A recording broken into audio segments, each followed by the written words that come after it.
Thank you, Chairwoman Morris Rogers, Mr. Soto, members of the Energy and Commerce Committee, for allowing me to speak on an important issue that impacts communities all across our nation.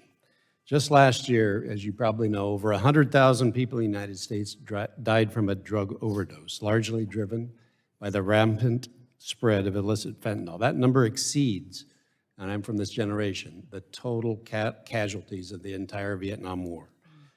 While this spread continues to grow in urban neighborhoods, it's also spreading rapidly in rural communities like mine in Central Washington.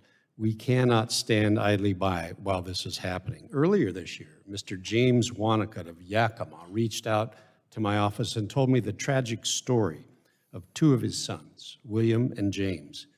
Andy's son, William, passed away from a fentanyl overdose in April of 2021. Then the following year, he lost his son, James, to the same tragic fate. After speaking to Andy, I knew something more must be done to address this crisis. I introduced H.R. 1597, the William and James Wanacott Act, which enhances penalties for those who sell, give, or distribute any substance that contains 2 milligrams or more of illicit fentanyl to another person without their knowledge.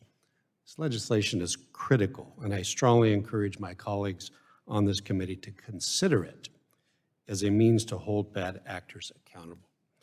Well, I believe that that's a positive step in the right direction towards holding drug dealers accountable. I realize more must be done. The solution requires an all-hands-on-deck approach with a broad range of solutions and perspectives, which is why I created the Central Washington Fentanyl Task Force. And from what I've seen, correct me if I'm wrong, it's the first of its kind in the nation. This task force includes members of law enforcement, addiction treatment groups, medical professionals, drug court officials, school resource officers, tribal leaders, elected officials, community leaders, truly the best minds and resources to tackle this growing threat. We found that the mortality rate of illicit fentanyl and synthetics among adolescents has increased dramatically in just the past few years.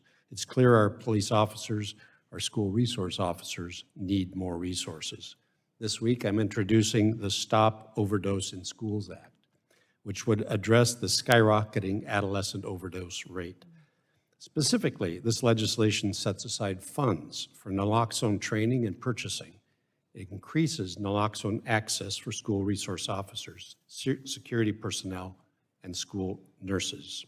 To ensure these resources are targeted to the appropriate communities, the bill requires that 50% of the grants be awarded to school districts in rural areas, as well as the other 50% to be dedicated to school districts located in areas with high rates of drug-related overdoses by youth. This legislation will be critical in helping our frontline workers to prevent drug-related overdoses of American youth. I urge my leadership on this committee to swiftly schedule this bill for a hearing and give it strong bipartisan support.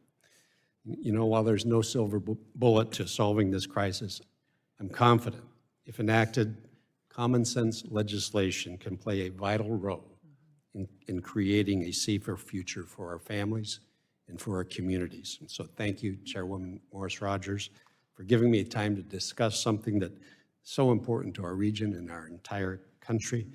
And also thank you for your leadership. I yield back.